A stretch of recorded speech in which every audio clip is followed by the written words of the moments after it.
abogado Andrés Martínez, experto en Derecho Constitucional, catedrático universitario. Abogado Martínez, quisiéramos tratar con usted sobre las primeras decisiones, decretos, anuncios que ha hecho el gobierno.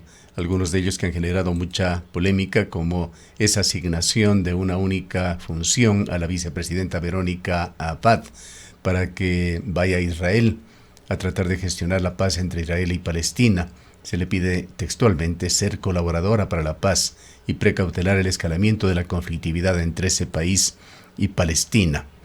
Está, por otra parte, la derogación de la tabla de consumo de droga, que hay voces ya de personas expertas en este tema que señalan que esta decisión del presidente Noboa podría ser inaplicable. Por otra parte, quedó en un anuncio, pero se ha dado certezas por parte de la ministra de la cartera de Trabajo, en el sentido de que 6 acuerdos ministeriales que firmó Patricio Donoso, el exministro, ministro del gobierno de Lasso, no serán acogidas y serán también derogadas. Por otra parte, decisiones también que se tomaron de traslado de competencias a la alcaldía de Guayaquil para la construcción del quinto puente, a la prefectura de Los Ríos para la construcción también de otra vía, se ha señalado que no serán aceptadas por el gobierno del nuevo presidente Daniel Noboa. Iniciemos con la situación presidente-vicepresidenta. ¿Se trata de un exabrupto de Noboa o se encuentra dentro de sus atribuciones y tiene alguna lógica en estos momentos? Le damos la bienvenida y le escuchamos. Un saludo cordial, estimado Gustavo, y por supuesto a todos quienes nos siguen. Creo que ese análisis puede ser realizado de doble vía y me explico por qué. Una puede ser desde una perspectiva crítica y señalar que al final del día lo que intenta el presidente de la República, por supuesto dentro del ámbito de sus competencias, es, entre comillas, sacarse de en medio un problema. De manera concreta, una vicepresidenta a la cual, si bien es cierto, llegaron como binomios, nadie le impuso, por supuesto, él escogió para poder hacer esa candidatura, pero no olvidemos un poco esa historia del presidente Noboa, que cuando se candidatiza pocas probabilidades tenía de llegar al poder, por lo cual, si bien es cierto, al parecer se conocían, no llegaron a tener realmente si usted quiere, un compromiso y sobre todo una sinergia en ese sentido. Tanto es así que muy pocas veces se los vieron juntos en campaña. Si suma a ello que gran parte de las críticas que recibió el presidente Noboa era más bien realizada sobre todo a su binomio. Muestra de ello de pronto podría ser que esta primera decisión comienza ya a marcar la cancha de lo que puede llegar a ser las elecciones en 2025, donde al parecer él querrá desmarcarse, por supuesto, de su vicepresidenta para correr por un siguiente periodo. ¿Cuál puede ser la segunda interpretación? Una interpretación que podemos decir mucho más positiva. Hay que poner el contexto y hay que entender y hay que leer lo que ocurre en el Ecuador.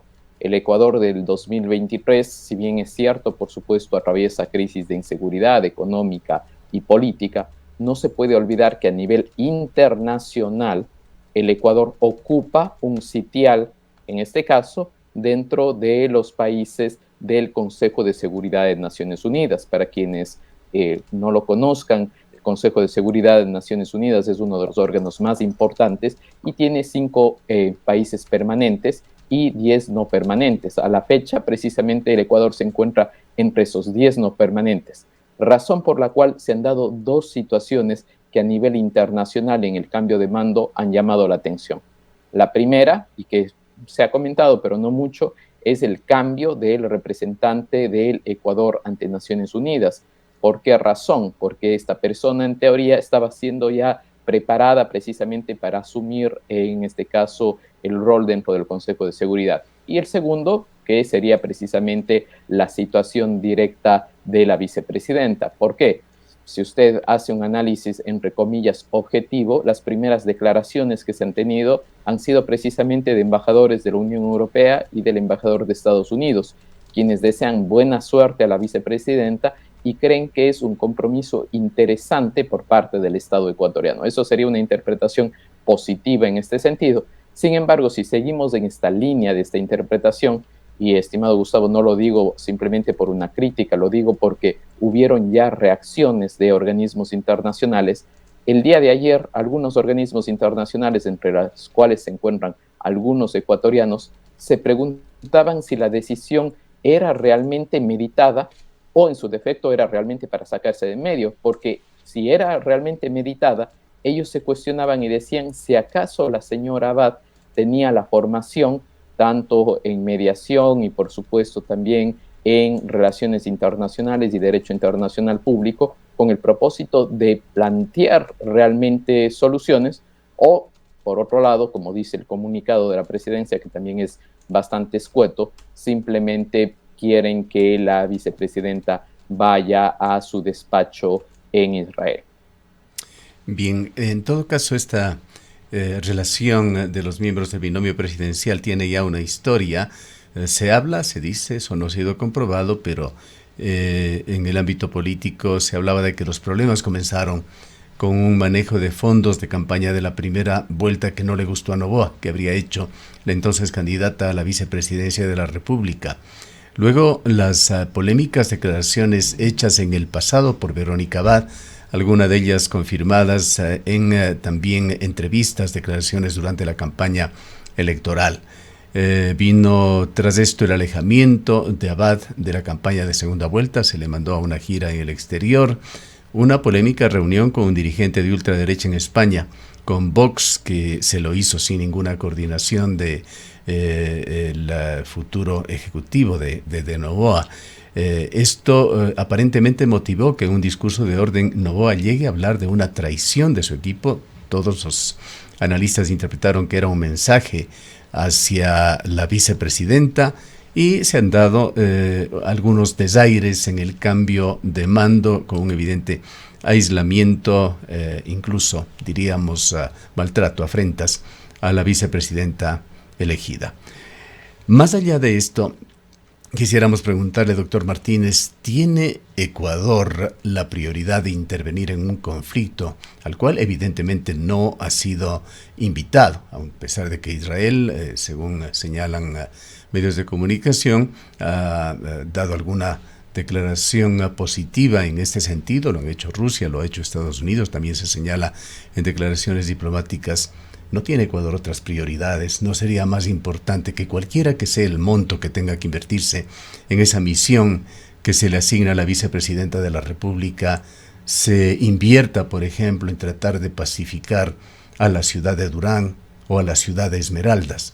¿No tenemos problemas mucho más urgentes, cercanos que atender aquí en Ecuador? Bueno, yo creo que va precisamente por esa línea. Si seguimos la interpretación negativa, llamémoslo así, creo que podemos estar muy claros que es por quitarse del medio a la vicepresidenta, y por otro lado, obviamente entenderíamos que se pueden priorizar esos fondos. Sin embargo, si vamos nuevamente por esa interpretación buenista o positiva, yo le podría decir que al final del día el Ecuador obviamente forma parte de la comunidad internacional y dentro de su responsabilidad busca precisamente la solución pacífica de las controversias. Con lo cual, si usted se fija en el siglo pasado, por ejemplo, tuvimos un sinnúmero de, entre comillas, países amigos, entre los que se encontraba Chile, Brasil, Argentina y Estados Unidos, que intentaron resolver el conflicto que tenía en ese entonces el Perú y el Ecuador. ¿Por qué no el Ecuador también participar a nivel internacional? En este sentido, obviamente existe al final del día un principio de igualdad entre los estados, y todos los estados, por más que estén alejados, obviamente son iguales y pueden colaborar en la resolución de conflictos. Ya, Sumado a igual ello, es insisto, creo que el rol no se valora el rol que tiene el Ecuador dentro del Consejo de Seguridad, donde al final del día exactamente, podría ser un poco más neutro. le quería añadir iguales en la retórica, pero no es indiscutible que cada país tiene un peso específico. Se ha visto incluso un secretario de Estado de los Estados Unidos intentando dar lineamientos en Israel con respecto a ese conflicto. ¿Qué peso específico práctico puede tener un portavoz de Ecuador, aunque se trate de la vicepresidenta? Puede ser un tema interesante y digo por qué razón. Podría, si ella realmente al final del día lo logra valorar y lo ve nuevamente desde una perspectiva positiva, podría ser precisamente ese tercer eje, porque usualmente usted va a saber que dentro de la resolución del conflicto van a existir dos posturas. Una que, por ejemplo, va por Israel y que sobre todo va a estar apoyando a Estados Unidos, donde es muy clara y es muy marcada. Y otra, por su parte, que apoya a Palestina y que va vinculada a los países árabes. Un tercer país que, entre comillas, podría ser neutral, una voz que al final del día, como usted bien señala, de pronto no puede tener el mismo peso, podría llegar a ser precisamente esa posición neutral. No obstante, nuevamente hago una pregunta retórica. ¿Está acaso preparada la vicepresidenta desde una formación del derecho internacional, de las relaciones internacionales y de la resolución de conflictos?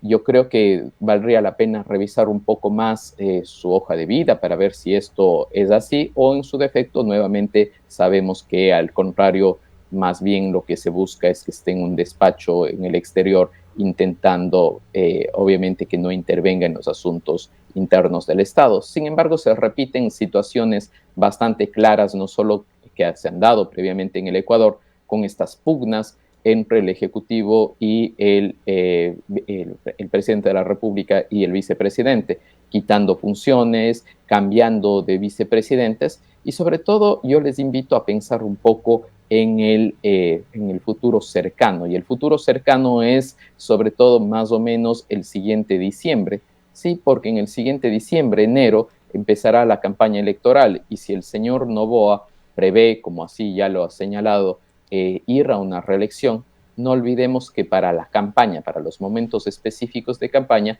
debería encargar obviamente sus funciones ¿a quién? A su vicepresidenta. Entonces, esta situación creo que no, lo único que ha hecho es empezar y al contrario vendrán situaciones, por supuesto, mucho más polémicas. En estas tensiones entre presidente y vicepresidente de la República hay una particularidad adicional en esta ocasión. Ni siquiera existió un momento de convivencia o de luna de miel inicial. Han empezado en una verdadera guerra interna. Sí, realmente al parecer, y hay que tener presente un tema que, estimado Gustavo, sucedió previamente y que podría llegar a calar y repetirse la historia en el Ecuador. Sobre todo a nivel legislativo somos muy propios de repetir la historia. Y me pongo nuevamente en lo que ocurrió cuando tomó la posesión el señor Moreno con el señor Glass. Usted recordará que lo primero fue que le dio determinadas funciones, después le retiró todas las funciones y después se dio paso a la destitución. ¿Por qué digo esto? Porque obviamente podría iniciarse, obviamente coadyuvado y al parecer quienes sí tienen una luna de miel es el presidente de la República con el legislativo. No sería extraño que en los siguientes meses, semanas, puedan iniciar de pronto algún proceso en contra de la vicepresidenta para quitarse de medio, obviamente el presidente remitir una terna que sea del agrado, por supuesto, también de la Asamblea y en una jugada política cambiarla y destituirla. ¿Está Verónica Abad obligada a asumir esta asignación de funciones de Noboa? Bueno, las atribuciones al final del día, si ella en este caso ganó como binomio, tiene que cumplir las funciones que a ella se le encargue. En este caso se estarían encontrándose, creo yo, directamente con las que dependen del Ejecutivo, que es el manejo de las relaciones exteriores del Estado, que forman parte de las atribuciones del Ejecutivo. Hay voces que dicen que de pronto puede ser peligroso, que de pronto puede ser negarse. Yo haría el parangón y diría, claro, sería exactamente lo mismo que el ministro del Interior diga, no, yo no acepto ciertas atribuciones del manejo de las personas privadas de la libertad porque me parece muy peligroso. Al final del día, si estamos dentro del ejercicio de una función pública, hay unas atribuciones y unas responsabilidades que en este caso se tienen que asumir. Vayamos con otra decisión que lo ha tomado en su segundo día como presidente de la República, Daniel Noboa, la derogación de la tabla de consumo de drogas, tema que fue polémico ya desde la campaña electoral, fue parte de el debate. Sobre este tema hay juristas que señalan que en la práctica este decreto va a ser inaplicable porque se va en contra de una sentencia de la Corte Constitucional. y también que el artículo 364 de la Constitución define a las adicciones como un problema de salud pública. Se señala también que el COIP no ha cambiado, tampoco la Constitución, y que esto haría jurídicamente inaplicable esta otra decisión del presidente. ¿Cuál es su opinión? Bueno, yo creo que la gran respuesta es que estamos enfrentados a un nuevo fenómeno político. Le llamo al señor Noboa un fenómeno político porque estábamos acostumbrados a las decisiones de los últimos presidentes, efectivamente, donde exista, si usted quiere, un discurso político largo, sustentado, etcétera. El señor Noboa comienza a dar golpes de efecto pequeñitos, es decir, cumplo mi promesa de campaña. Y claro, los críticos, y es muy bien, no estoy haciendo una crítica, señalan que va a ser inaplicable. Pero en el imaginario popular, él acaba de cumplir una de sus promesas de campaña, que era la eliminación de la tabla. Si bien es cierto, los analistas y por supuesto los abogados dirán va a ser inaplicable, pero en el día a día se va a ver que ha sido eliminado. ¿Qué podrá llegar a pasar? Por obvias razones, con el propósito de cumplir esa sentencia de la Corte Constitucional, con el propósito de señalar precisamente que de acuerdo a la Constitución el tema de las adicciones no se puede perseguir a una persona que en este caso está enferma, él tendrá que después regularlo a partir precisamente de, en este caso, acuerdos ministeriales y decretos que permitan precisamente cumplir con esos principios. Pero el golpe de efecto, estimado Gustavo, es que ya lo hizo. Y son acciones muy claras, directas, y son pequeños mensajes que van quedando. Entonces, al final del día, creo que, si no me equivoco, ayer la mayor parte de telediarios, era aproximadamente las 7:30 de la noche, se enteraron por un TikTok. No se enteraron por la cuenta institucional de la Presidencia de la República. Entonces, no nos olvidemos que al final del día vamos a estar con un estratega comunicacional interesante que obviamente es el nuevo secretario de Comunicación, una persona con gran experiencia, que entre otras cosas precisamente es experto y es incluso profesor en la materia de comunicación política, el señor Luis Urieta, y al final del día vamos a ver este tipo de situaciones, donde van a haber sobre todo dos emisores. Cuando sean las noticias buenas, va a salir el presidente Noboa, como la que acaba de dar. Y cuando sean noticias, entre comillas, malas, polémicas, usted va a ver a los ministros, que al final del día van a volver a cumplir esa misión de ser, obviamente, esas piedras de choque y que si llega a existir un problema, simplemente los cambia, pero no desgasta la figura. De nuevo, creo que está pensando más en la siguiente elección con el propósito de evitar desgastarse. En esta derogación de la validez de la tabla de consumo de droga, sí se ha tomado una previsión, así se informa también, como usted lo señala en las redes sociales, que se ordena a los ministerios del Interior y al Ministerio de Salud desarrollar programas de prevención. Claro, por obvias razones yo creo que no van a ser las decisiones tan raídas de los cabellos con el propósito de decir me voy a ir en contra de sentencia expresa o me voy a ir en contra de norma expresa. Sin embargo, los anuncios y la forma de comunicar, es decir, elimino esa tan anhelada tabla. Entonces, ¿qué quedó en el imaginario sobre todas las personas y qué quedó en el debate? Estamos hablando de manera concreta del segundo debate. En el segundo debate decía, por los niños, por los jóvenes, voy a eliminar la tabla. Entonces, ¿cuál va a ser un poco la retórica, la narración que vamos a tener en los siguientes días? Si bien es cierto, se intentará ir precisamente con el propósito de decir esta situación no va a ser práctica, al final del día se va en contra de norma expresa, pero lo que va a vender es decir, se tomó la primera decisión a favor de los niños, ya no hay la tabla, y esto permitirá X, Y, Z. Además, se ve que intenta el presidente, de lo que veo a través de la ministra del Interior y esta nueva organización que piensa generar ella dentro de esta importante institución, con un poco más de experiencia, al parecer, intentar dar resultados concretos frente al manejo de un problema, por supuesto, que es estructural en el tema de seguridad del Estado. Bien, otro tema que requiere interpretación dentro de las primeras medidas que tome el gobierno de Daniel Noboa. Como antecedente, recordemos que el gobierno de Guillermo Lasso terminó con una gigantesca iliquidez y un déficit fiscal prácticamente inimaginable.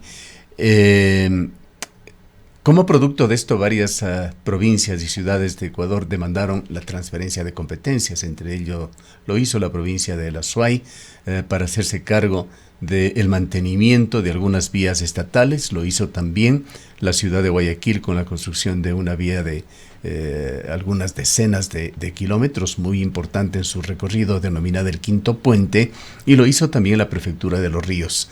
En los días previos a su salida, el ministro de Transportes y Obras Públicas y el presidente de la República accedieron al pedido del municipio de Guayaquil, así como de la provincia de Los Ríos, y delegaron estas competencias, mientras paralelamente las autoridades de la SOAI seguían reclamando. Lo hizo particularmente el alcalde de la ciudad de Cuenca, que exigía que se atienda ese pedido de la ciudad de Cuenca, que por lo menos se responda. En todo caso, esta es una decisión que tiene que ver con una situación que ha sido muy nociva para la provincia de la Azuay, el centralismo absorbente. No es el momento de hacer un análisis, balances de la gestión de Lasso, pero ha sido muy negativa en este sentido en términos de obra pública, y de allí que se solicitaba delegación para atender algunos temas urgentes. Sin abundar en razones, el presidente Noboa ha derogado esta delegación de última hora que se hizo para Guayaquil y para la provincia de Los Ríos, señalando simplemente de que su gobierno está comprometido con la prestación de servicios y la dotación de obras públicas en calidad. ¿Qué mensaje deja esta decisión con respecto a temas relacionados con descentralización y transferencia de competencias? Estimado Gustavo, yo creo que el debate y sobre todo lo que plantea el presidente Noboa no es una cuestión de fondo, sino es una cuestión de forma. Y me explico. No creo que el presidente esté en contra de apoyar a los gobiernos autónomos descentralizados, y estoy seguro que más bien tenderá la mano. Pero creo que hay que hacer una crítica que no se ha hecho a la irresponsabilidad del gobierno de Lasso y de todos sus funcionarios, que fueron capaces en los últimos 15 días aproximadamente de firmar un sinnúmero de acuerdos ministeriales, decretos ejecutivos respectivamente, donde intentó hacer la gestión, perdóneme, que no hizo obviamente en los 2 primeros años. No creo tampoco que con los informes técnicos respectivos, e incluso en otros casos con situaciones bastante polémicas. Razón de ello, creo que no fue responsable, y además pidió el presidente Noboa en su momento de la transición que por favor se deje de firmar y sobre todo se establezca una serie de compromisos. Creo que a quien entra le interesará, por obvias razones, generar los vínculos, ver directamente las condiciones, no quien sale. Yo creo que al final del día esto ha hecho, y hay que ser bastante enfático, creo que es una irresponsabilidad del gobierno de Lasso, porque él sabía precisamente, tanto en el ámbito financiero y económico, y por supuesto también en el ámbito del manejo del Estado. En el primer caso, al parecer intentó dejar un gobierno totalmente ilíquido, como usted lo señalaba, con el propósito de generar esos problemas. ¿Cuál ha sido la primera reunión que ha tenido el presidente Noboa? Con la CAF. ¿Con qué propósito? Con el propósito, obviamente, de fondearse para poder terminar el año. Y en segundo lugar, respecto de este tipo de delegaciones y por supuesto también unos acuerdos ministeriales muy polémicos. ¿Por qué lo hace? ¿Por qué lo hizo? Sí, obviamente, sobre todo para cargar el problema y dejarle en serios aprietos. Y creo que algo que no hemos dicho, estimado Gustavo, y creo que hay que levantar la voz en este sentido, también es el hecho de entender que tanto funcionarios públicos cuanto funcionarios políticos deben ser lo suficientemente responsables y sobre todo generar los procesos de transición de una manera madura e institucional. ¿Por qué lo digo? Se sabe que en la última semana renunció la mayor parte de puestos de libre nombramiento y remoción, cuando lo lógico en una transición es precisamente, como su nombre lo indica, que exista un tránsito, entrega de información, de problemas, de agenda de los unos funcionarios a los otros. Al final del día, eso es pensar a nivel institucional, pensar para el Estado, no pensando directamente de que es Juan, Pedro, María o es el candidato X, Y, Z. Al final del día, la función pública requiere personas que sean responsables y que sobre todo estén comprometidos con el ejercicio de su cargo. debo hacer la crítica en este sentido. Muchos funcionarios, al parecer, no han tenido ese criterio y han decidido más bien renunciar para no entregar la información. Y eso creo que es irresponsable a todas luces. Dicho sea de paso, la gobernación de la provincia de La Suay continúa a cargo de personal a 100% del gobierno de Lazo. Todavía no se ha tomado ninguna decisión en este sentido aquí en la provincia de La Suay, pero para no perder el hilo, este tema de los 6 acuerdos ministeriales que emitió Patricio Donoso, ministro de Trabajo saliente, caerían dentro del mismo análisis que usted acaba de realizar. Se ha dicho por parte de portavoces, la ministra de Trabajo, concretamente del nuevo gobierno, de que estos acuerdos ministeriales serán derogados. Bueno, sobre todo en un tema tan polémico como los aspectos laborales, donde al final del día lo que se prevé y sobre todo lo que se agradece es siempre tener unos procesos muy profundos a nivel de socialización respecto de las situaciones que se discuten. Simplemente por poner uno de tantos ejemplos, los temas relativos a jornadas laborales. Al final del día no nos olvidemos que cuando hablamos de los aspectos del trabajo, estamos hablando de consecuciones que se han logrado y que se han alcanzado durante décadas. No son cuestiones que pueden perderse de la noche a la mañana y sobre todo que están reforzados a nivel de la legislación y por supuesto a nivel constitucional y no puede simplemente un acuerdo ministerial echarlo por encima. Y la gran pregunta nuevamente es, ¿por qué no se lo hizo durante la administración y se lo hace en un solo acto al final, firmando más de 6 acuerdos ministeriales en un tema, por supuesto, polémico y que al final del día pone, si se quiere, en una pugna al sector, por supuesto, de los trabajadores, el sector empresarial y, por supuesto, al gobierno. Le pone, obviamente, si hago la comparación, una piedra en el camino para, obviamente, iniciar una cuestión que, al contrario, se debería haber pensado o esperado que sobre todo se intente generar las mejores perspectivas.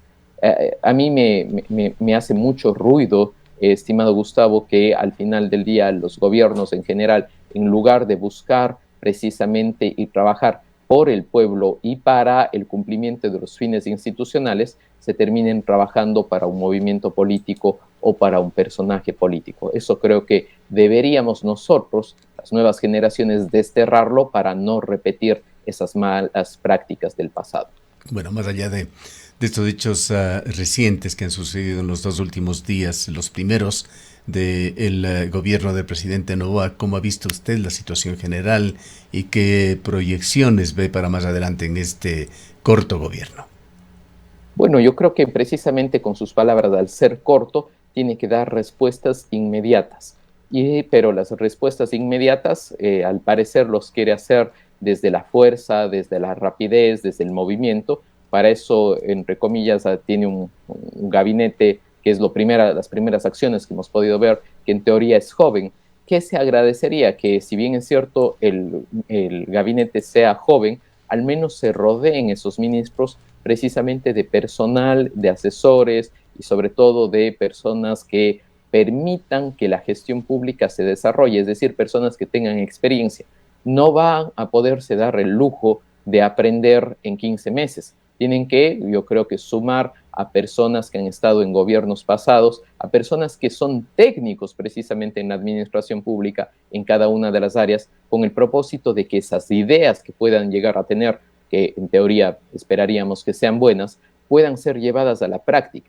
Pero si se colocan a personas y se quiere replicar el grave error, y yo creo que ahora ya lo podemos diagnosticar al final de su gobierno como un error por parte de Lazo, de ensimismarse simplemente alrededor de su cúpula y en este caso con personas que no necesariamente tenían experiencia, me refiero en los altos cargos, y al final de ellos reproducir eso en el día a día, hace que por más buenas ideas que se tengan y por más buenas intenciones que se quieran manejar, en el punto de vista práctico, la gestión del sector público no es un asunto sencillo, donde existen normas precisamente para el buen uso de los recursos públicos y de los bienes, y en este sentido se tiene que contar con buenos gestores de la cosa pública. Bien. Queremos agradecerle, le estaremos molestando en el futuro, pues sin duda habrá mucho que analizar.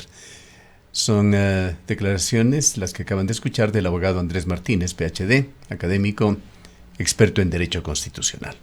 Son las 8 de la mañana.